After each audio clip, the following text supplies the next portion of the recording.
مساء الخير. هاتكلم اقول ايه ولا ايه ولا ايه؟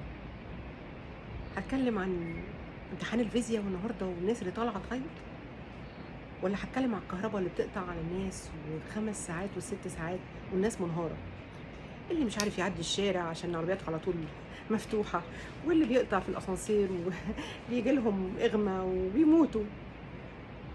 ده غير بقى الحر والناس خلاص بقت على اخرها. ده غير البنزين اللي قلته هيغلى رغم انه غلي مرتين في كل شهر.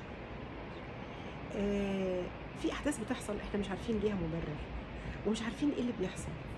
قلتوا لنا شهرين وهتحسوا بعد كده بالأمل والتفاؤل، التفاؤل كله راح، التفاؤل كله الناس كلها منهارة. حاسة إن الناس لهجتها اتغيرت، الناس بقت قلقانة ورافضة الوضع، رافضة الحكومة. أرجو يعني الحكومة تعمل خطاب، رئيس الوزراء، الرئيس يطمن الناس، يمشينا كده خطوات. احنا معلش حصل لنا كذا فهنضطر نعمل شهر كمان، لا مش بوضوح تام. وليه؟ والفلوس راحت فين اللي خدناها؟ والغاز ليه انقطع؟ والمصانع ليه بتقفل؟ كل ده ليه؟ انا عايزين نسأل ليه وليه وليه وليه. كل الاجابات دي هيجاوبها علينا الرئيس ان شاء الله ويطمنا. وانتوا اهدوا، انا عايزه الناس تهدى، مش عايزين مظاهرات، مش عايزين الناس تطلع بتهول المواضيع ونبقى زي بلاد تانية انتهت خالص. فاحنا مش عايزين نوصل لكده.